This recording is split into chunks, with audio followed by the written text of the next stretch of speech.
शाहरुख खान का ही पहला गाना सर आपने किया था, कोई ना कोई चाहिए। दीवाना उसी से लॉन्च हुए थे वो। और नदीम जो है ऋषि कपूर के इतने बड़े फैन कि इंतजार कर रहे थे कि ऋषि भैया की कोई पिक्चर हो।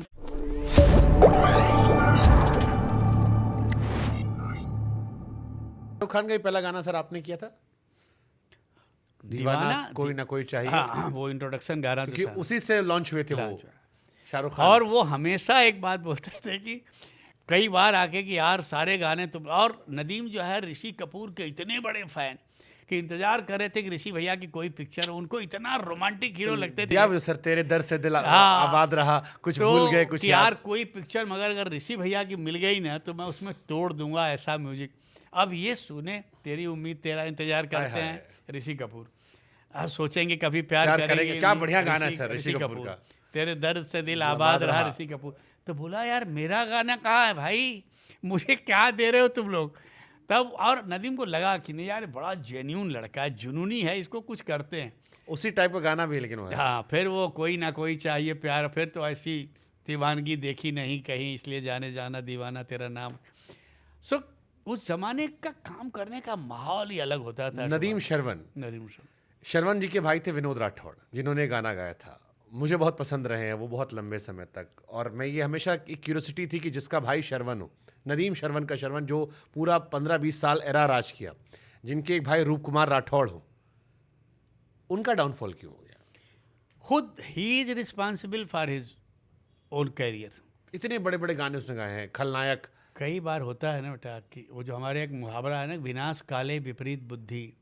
एक आदमी का कैरियर टॉप पे, फैमिली इतनी कमाल की, वो एक किसी गलत संगत की वजह से उस आदमी की पूरी ज़िंदगी बर्बाद हो गई। और अब मैं कभी सोचता हूँ तो मुझे रोना आता है, क्योंकि Shravan is like a family to me. एकदम जैसे आनंद मिले, नदीम, श्रवण, इन लोगों को they were like family to me. आज भी उनसे रिश्ता वही है। तो इसको जब मैं देखता हूँ कभी कभी अगर कहीं टकराता है ना, बंगाल में रहते हैं और मैंने उनके बहुत छोटे छोटे कॉन्सर्ट देखे कि ऑर्केस्ट्रा में गाना गा रहे हैं। बहुत बुरे हाल में है, he is in the very bad situation. मगर दुख इसलिए भी नहीं होता बिकॉज ही हिमसेल्फ रिस्पॉन्सिबल। अपने करियर के साथ, अपनी लाइफ के साथ, अपने रिश्तों के साथ खिलवाड़ करने वाला आदमी वो ज़िंदगी में कभी सक्सेसफुल हो ही नहीं सकता बेटा। आप अगर आपका परिवार आपके साथ नहीं है और आपके घर में शांति नहीं है ना, तो आप ज़िंदगी में कभी आगे नहीं बढ़ सकते। ये हमेशा याद रखना कि घर में अगर खुशहाली है ना तो आपके जीवन में खुशहाली रहेगी। अगर आप माँ बाप को दुखी करोगे, बीवी को दुखी करोगे, तो आप जीवन में कभी सक्सेसफुल नहीं हो सकते। और वही रीज़न हुआ, बीवी सुसाइड कर ली, बच्चे छोड़ के चले गए, और ये सारे के पीछे रीजन कौन है? विनोद राठौड़। इतना बड़ा फिर नाम। कैसे, कहाँ से काम आएगा? कहीं ना कहीं आप अपनी बर्बादी को खुद बुला रहे हैं कि आजा। अब क्या होता है, बड़ी देर की मेहरबान आते आते अब तो सब कुछ खत्म हो चुका। आप क्या हो? संजय दत्त की आवाज़ थे वो, गोविंदा की आवाज़ थे, अरे शाहरुख खान की आवाज़ थे। मेरा गाना कहाँ राजा भोज कहाँ गंगू तेली, मतलब वो एक्टर था, कमाल का लड़का था, गुड लुकिंग हैंडसम आदमी, कमाल की आवाज़, सीखा हुआ। उनके श्रवण के पिताजी मतलब कल्याण जी, आनंद जी ने जिससे सीखा हुआ, शास्त्रीय संगीत के इतने बड़े विद्वान।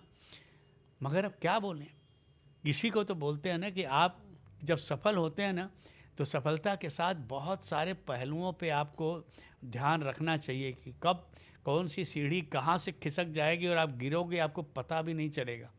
तो जब आप जितने बड़े सफलता की तरफ बढ़ो ना, उतने संभल के बढ़ो, क्योंकि कई बार उसके चमत्कार में, उसके ग्लैमर में लोग ऐसे खो जाते हैं कि उनको अब वो ज़मीनी हकीकत से बहुत दूर हो जाते हैं। और अगर आप ज़मीन छोड़ोगे तो आपका गिरना निश्चित है। ज़मीन कभी मत छोड़ना।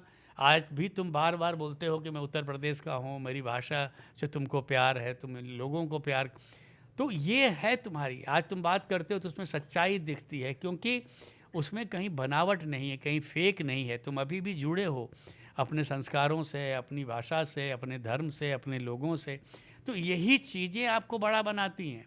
आज भी आप अमिताभ बच्चन से बात करो, आपको लगेगा नहीं कि इतने बड़े सुपरस्टार से आप मिल रहे हैं, क्योंकि उन्होंने कभी वो बोलते हैं ना कि समीर ये तो ग्लैमर है, ये मैं नहीं हूँ, ये जो लोग देख रहे हैं ये मेरा ग्लैमर देख रहे हैं, ये मैं नहीं दिख रहा हूँ।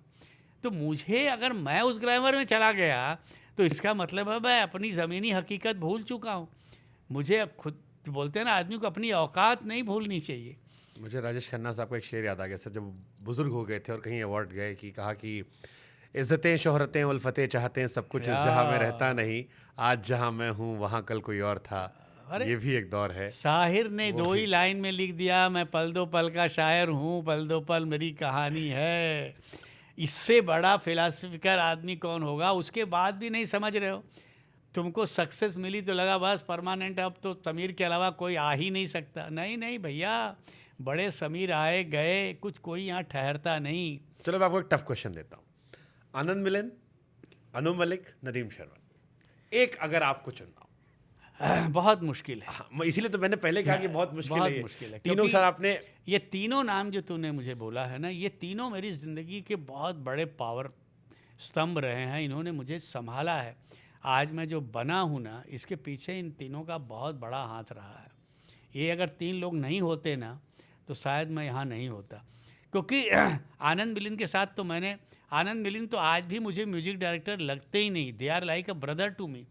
उनकी मम्मी, उनकी वाइफ, उनके बच्चे, उनके साथ अभी भी बैठता हूँ तो मुझे लगता है कि यार मैं दोस्तों के साथ बैठा हूँ, म्यूजिक डायरेक्टर तो है ही नहीं है। मतलब उनकी मदर का ये हाल था कि वो अपने बच्चों को खाना दें ना दें, मेरे समीर जी आप खा लो, ये लोग पागल हैं, जब खाएंगे तो खाएंगे। तो उनके साथ वो रिश्ता था। उनके पिताजी चित्रगुप्त जी महान संगीतकार, भोजपुरी के मसीहा, उनके साथ मैंने 117 गाने भोजपुरी के लिखे थे। मेरे बुरे दौर को निकालने वाले वो आदमी। नदीम श्रवण नो डाउट, जबकि पहली मीटिंग में नदीम ने मुझे रिजेक्ट किया था, मालूम ये बोल के रिजेक्ट कर दिया था कि देखिए भाई आप अनजान जी के बेटे हैं, अनजान जी के हम लोग बहुत बड़े फ़ैन हैं, मगर अभी हमारे पास 11 राइटर हैं जो मेरे साथ स्ट्रगल कर रहे हैं, तो हमको तो जब मौका मिलेगा तो हम उन्हीं को चांस देंगे। कभी होगा समीर जी तो ज़रूर। और उन्होंने एक लाइन जाते जाते मुझे दे दी कि अच्छा देखिए, हमारे सब लोग फंसे हुए एक लाइन में कि प्यार से भी ज़्यादा तुझे प्यार करता हूँ, इसके बाद की लाइन नहीं बन रही। मतलब ठीक है, मैं थोड़ा डिसहार्टेड भी था कि यार मैं गलत जगह पे आ गया, यहाँ इतने लोग पड़े हुए तो मेरा क्या होगा। तो मैंने वो चैलेंज लिया, मैंने बोला अच्छा ठीक है। मैं घर आया और रास्ते में ही वो लाइन, क्योंकि मैं खुन्नस में था कि यार इसने दी है तो मैं इसका जवाब लिखूं। तो लाइन थी कि प्यार से भी ज़्यादा तुझे प्यार करता हूँ। तो मैंने बोला इसका क्या जवाब लिखूं। तो मैंने लिखा कि याद तुझे एक पल में 100 बार करता हूँ, प्यार से भी ज़्यादा तुझे प्यार करता हूँ।